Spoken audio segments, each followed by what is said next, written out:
नमस्कार, स्वागत है आपका एबीपी गंगा में। मैं भवदेश। बुलेटिन की शुरुआत करते हैं बड़ी खबर प्रयागराज से है, जहां पर अतीक अशरफ हत्या मामले में परिवार अब सुप्रीम कोर्ट पहुंच गया है। अतीक के परिवार ने सुप्रीम कोर्ट में याचिका दाखिल की है। आयशा नूरी ने सुप्रीम कोर्ट में याचिका दाखिल करके जांच की मांग की है। दोनों की हत्या की न्यायिक आयोग से जांच कराने की मांग की गई है और सुप्रीम कोर्ट के रिटायर्ड जज की अगुवाई में जांच आयोग के गठन की मांग की गई। अतीक के बेटे असद के एनकाउंटर की भी जांच की मांग उठाई गई है और इस पूरे मामले में 3 जुलाई को सुनवाई हो सकती है। उमेश पाल शूटआउट केस में आरोपी अतीक अहमद और बहन आयशा नूरी ने याचिका लगाई है। मेरठ में आयशा नूरी के घर ठहरा हुआ था 5 लाख का इनामी बमबाज गुड्डू मुस्लिम। तो ये इस पूरे मामले में अपडेट है। सुप्रीम कोर्ट की रिटायर्ड जज से जांच की मांग की गई है और इस मामले में 3 जुलाई को सुनवाई हो सकती है। तो अतीक अशरफ हत्या मामले में अब परिवार सुप्रीम कोर्ट पहुंच गया है और अतीक के परिवार ने सुप्रीम कोर्ट में दाखिल की है याचिका। आयशा नूरी ने सुप्रीम कोर्ट में याचिका दाखिल कर जांच की मांग की है। दोनों की हत्या की न्यायिक जांच कराने की मांग की गई है। सुप्रीम कोर्ट के रिटायर्ड जज की अगुवाई में जांच आयोग के गठन करने की मांग उठाई गई है। अतीक के बेटे असद के एनकाउंटर की भी जांच की मांग हुई है और 3 जुलाई को इस पूरे मामले में अगली सुनवाई हो सकती है। आपको बता दें कि उमेश पाल शूटआउट केस में आरोपी अतीक अहमद और बहन आयशा नूरी, मेरठ में आयशा नूरी के घर ठहरा हुआ था 5 लाख का इनामी बमबाज गुड्डू मुस्लिम।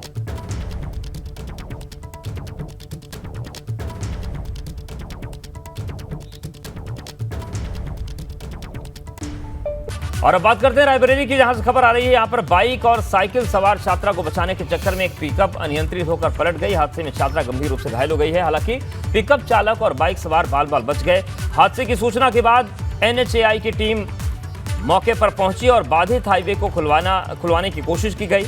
लखनऊ प्रयागराज हाईवे ओवरब्रिज पर यह हादसा हुआ है। तो देखिए किस तरीके से पिकअप पलट गई और बताया जा रहा है कि बाइक को बचाने के चक्कर में यह हादसा हो गया। लखनऊ प्रयागराज जो रूट है वहां के फ्लाईओवर पे घटना हुई और चूंकि फ्लाईओवर पर यह पिकअप पलटी थी, ऐसे में जाम की स्थिति बनी। उसके बाद फौरन NHAI के जो अधिकारी थे वो मौके पर पहुंचे और जो परिवहन था उसको सामान्य करने की कोशिश की।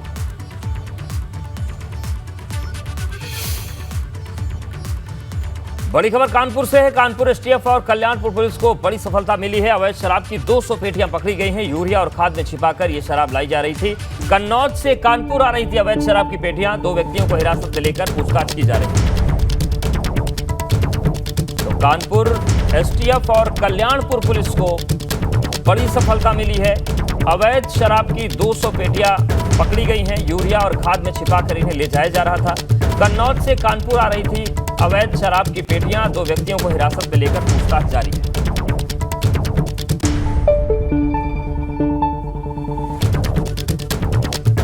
तो कानपुर STF और कल्याणपुर पुलिस को बड़ी कामयाबी मिली है।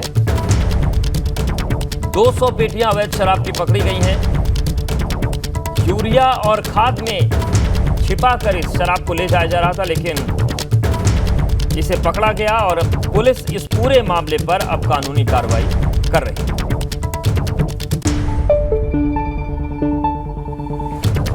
मानसून और आपदा प्रबंधन को लेकर कांग्रेस प्रदेश अध्यक्ष करण माहरा ने सरकार को आड़े हाथों लिया। करण माहरा ने कहा कि अभी तो केवल मानसून ने दस्तक दी है, लेकिन राज्य में मानसून से निपटने के तमाम दावों की पोल खुल गई।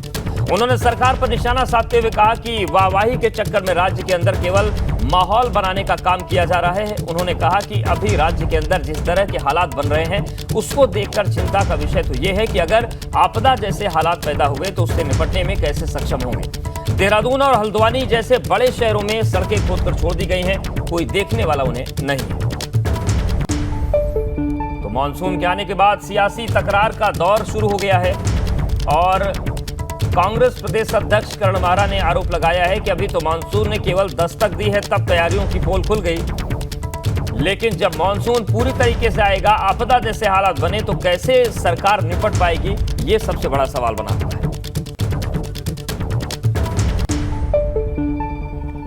और बड़ी खबर कौशाम्बी से, जहां पर यूपी STF ने मुठभेड़ में 1.25 लाख की इनामिया गुफरान को गोली मार दी। शातिर बदमाश के सिर पर गोली लगी है। जिला अस्पताल में बदमाश के इलाज के दौरान मौत हो गई। तो लखनऊ के डिप्टी SP DK शाही के नेतृत्व में यह मुठभेड़ हुई। प्रतापगढ़ के आजाद नगर कोतवाली का रहने वाला था बदमाश गुफरान। 27 वर्षीय बदमाश के खिलाफ गंभीर धाराओं मुकदमे दर्ज हैं। बदमाश के पास से कई अवैध असलहे भी मिले। मंझनपुर कोतवाली के समदा चीनी मिल के पास यह मुठभेड़ हुई।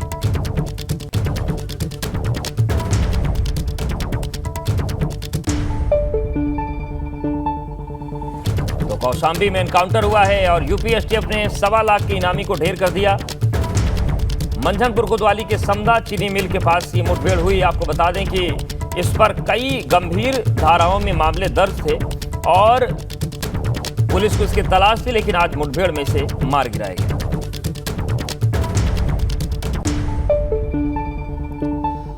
बड़ी खबर फतेहपुर से भी है, जहां पर पिन्नी खाने से परिवार के 7 लोग बीमार हो गए। प्रसाद खाने के बाद गांव की महिलाओं समेत 7 लोग बीमार हो गए। सभी लोगों को जिला अस्पताल में भर्ती कराया गया है। हुसैनगंज के चितसापुर गांव का ये पूरा मामला है। तो बड़ी खबर फतेहपुर से है, जहां पर पिन्नी खाने से परिवार के 7 लोग बीमार पड़ गए। प्रसाद खाने के बाद गांव की महिलाओं समेत 7 लोग बीमार हो गए। सभी लोगों को जिला अस्पताल में भर्ती कराया गया है। तो हुसैनगंज के चितसापुर गांव का ये पूरा मामला है।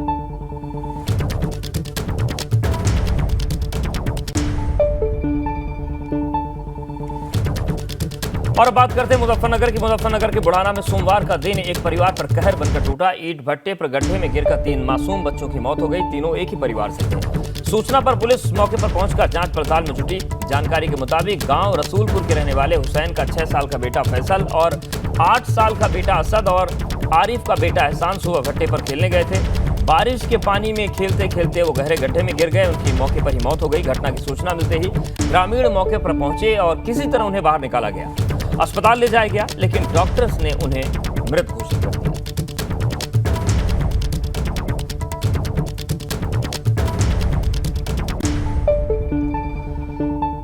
और बड़ी खबर रायबरेली से भी, जहां पर संदिग्ध परिस्थितियों में नहर में एक युवक गिर गए। नहर में डूबता देख स्थानीय लोगों ने पुलिस को सूचना दी। मौके पर पुलिस पहुंची और गोताखोरों के जरिए रेस्क्यू शुरू किया गया।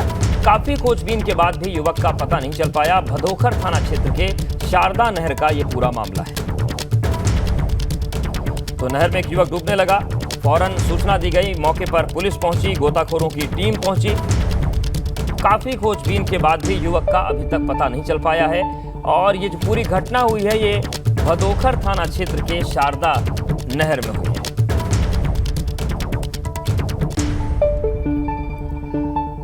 प्रयागराज के जैतवाड़डीह रेलवे पुलिया के पास श्रद्धालुओं से भरी बस पलट गई। इस हादसे में करीब 15 लोगों के घायल होने की सूचना है और सभी घायलों को स्थानीय लोगों की मदद से नजदीकी अस्पताल में भर्ती कराया गया है। आपको बता दें कि पड़िला महादेव मंदिर में पूजा अर्चना करने के बाद सभी श्रद्धालु वापस घर जा रहे थे।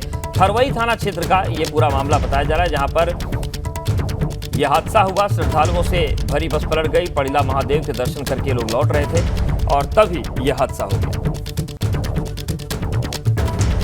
जैतवाड़डीह रेलवे पुलिया के पास की घटना है। थरवई थाना क्षेत्र है प्रयागराज का, जहां पर यह बस पलटी है।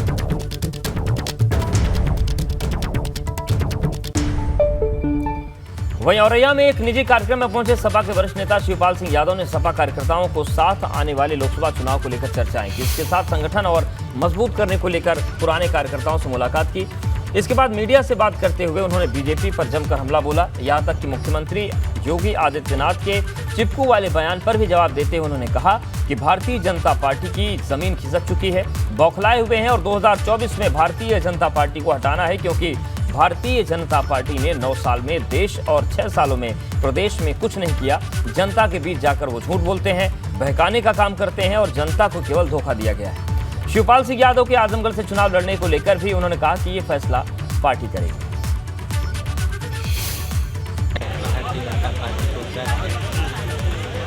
करके ये कुछ कर रहे हैं, अब उनकी समझ में तो आ नहीं रहा है।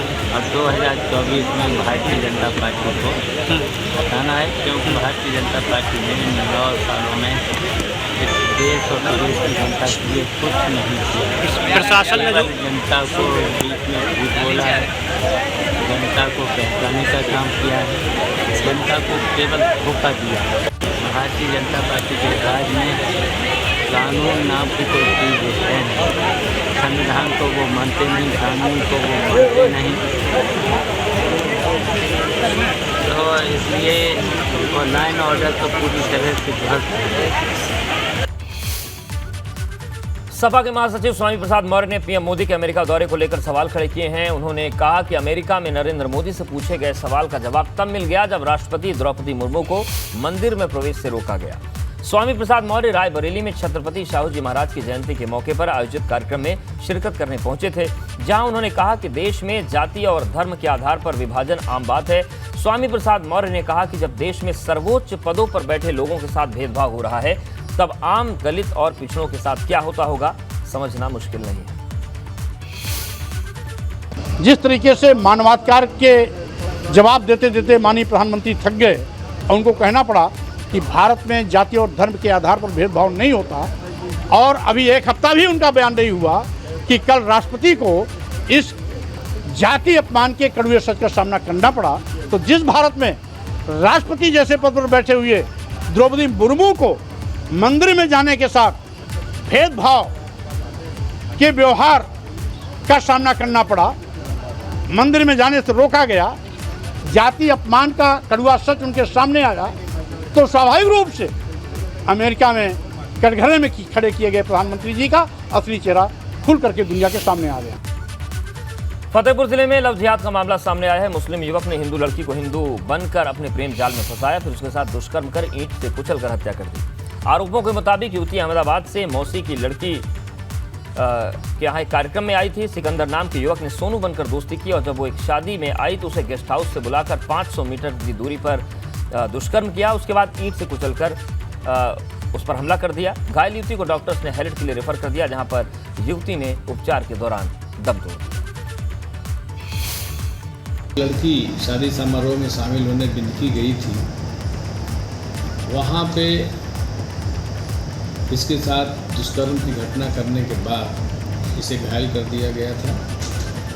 लड़की का ट्रेवल्स बस की बसें चलती हैं, सूरत जाती हैं बसें इसकी, वहीं से आना जाना इन लोगों का परिचित हुआ। काफ़ी दिनों से परिचित थे, एक दूसरे से बातचीत होती थी।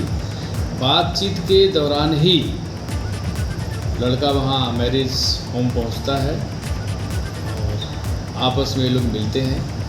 वहाँ पर दुष्कर्म की घटना कारित करके और उसको घायल कर दिया था, जिसकी आज डेथ हो गई है।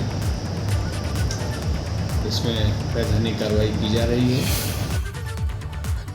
15 जून से मानसून सत्र शुरू होते ही रामनगर का स्थानीय शासन प्रशासन सतर्क हो गया है। जो कोसी किनारे आबादी वाले ग्रामीण इलाकों में बसे हुए हैं, उनको खाली करके सुरक्षित स्थानों पर पहुंचाए जाने की कार्रवाई चल रही है। वहीं उनके भरण पोषण के लिए 4 महीने का राशन उपलब्ध कराया गया है। उप जिलाधिकारी के आदेश पर राहत और बचाव के लिए तैयारियां पूरी की गई हैं। तो मानसून सत्र जो मानसून है उसकी दस्तक के साथ ही प्रशासन अलर्ट पर है। कोसी नदी किनारे बसे हुए ग्रामीणों को सुरक्षित स्थानों पर पहुंचाने की कार्रवाई चल रही है। उप जिलाधिकारी के आदेश के बाद 4 महीने का राशन भी वहां पर उपलब्ध करवा दिया गया है। जिला स्तर पे भी आपदा परिचालन केंद्र शुरू हो गया है और तहसील स्तर पे भी आपदा परिचालन केंद्र शुरू हो गया है। इसके अलावा जो हमारा चुकुम जो एक आपदा प्रभावित क्षेत्र रहता है, क्योंकि उसका आने जाने का रास्ता नदी से ही होके जाता है, तो वहाँ पे हमने 4 महीने का राशन पहले भिजवा दिया है। और भी जो ज़रूरत की आवश्यकता है वो हम वहाँ के लोगों से, वहाँ के जनप्रतिनिधियों से बात करके उन तक हमने पहुँचा दी है। और यदि अगर कोई ऐसी स्थिति आएगी तो उसके लिए भी हम रेडी हैं। जैसे लास्ट आप जानते हैं कि आवश्यकता पड़ने पर हमने जो है बोट्स की मदद लेके भी जो है, और 21 की आपदा में तो हमने हेलीकॉप्टर की मदद लेके भी वहाँ पे राशन और वहाँ से कुछ लोगों को रेस्क्यू हमने करवाया था। और जो भी उनकी नीड्स थी वो हमने उन तक मुहैया करवाई। जो उनको टेंट चाहिए थे, उनको तिरपाल चाहिए थे। और बड़ी खबर अमरोहा से, जहां पर तेंदुए ने किसान पर हमला कर दिया। तेंदुए के हमले के बाद गांव में दहशत का माहौल है। कई दिन से गांव के आसपास ही ये तेंदुआ रह रहा था। वन विभाग ने तेंदुए को पकड़ने के लिए पिंजरा लगाया है। तेंदुए ने पालतू कुत्ते और 3 बकरियों को भी निवाला बना लिया है। थाना रजबपुर इलाके के पीठखेड़ा गांव का ये पूरा मामला है। तो अमरोहा की तस्वीर दिखा रहे हैं, जहां पर तेंदुए ने किसान पर हमला कर दिया। तेंदुए के हमले के बाद गांव में दहशत का माहौल है। कई दिन से गांव के आसपास ही तेंदुआ मंडरा रहा था। वन विभाग ने तेंदुओं को पकड़ने के लिए पिंजरा लगा दिया है। तेंदुए ने पालतू कुत्ते और 3 बकरियों को भी निवाला बना लिया है। थाना रजबपुर इलाके के पीठखेड़ा गांव का पूरा मामला है।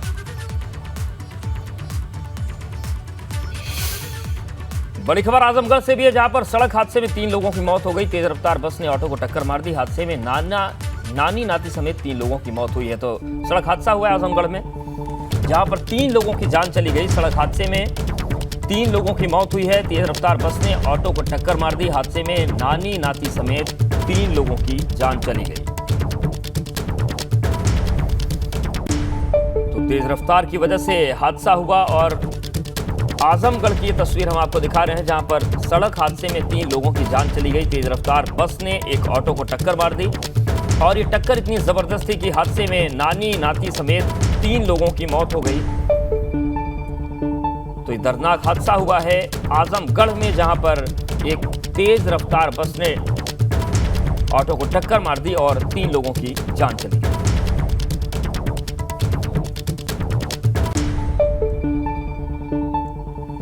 और श्रावस्ती पहुंची उत्तर प्रदेश की राज्यपाल आनंदीबेन पटेल। श्रावस्ती में राज्यपाल का जोरदार स्वागत किया गया। राज्यपाल ने डीडीआरसी भवन का अवलोकन किया।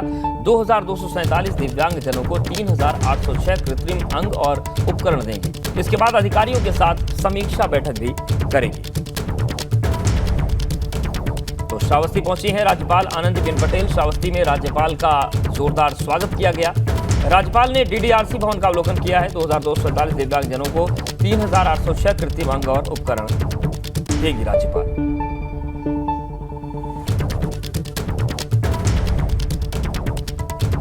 तो श्रावस्ती की तस्वीर आपको दिखा रहे हैं, जहां पर राज्यपाल आनंदीबेन पटेल पहुंची हैं। 2247 दिव्यांग जनों को उन्होंने 3806 कृत्रिम अंग और उपकरण देंगी।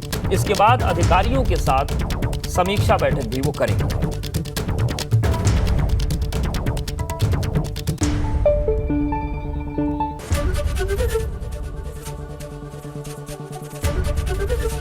एबीपी गंगा, खबर आपकी, जुबान आपकी।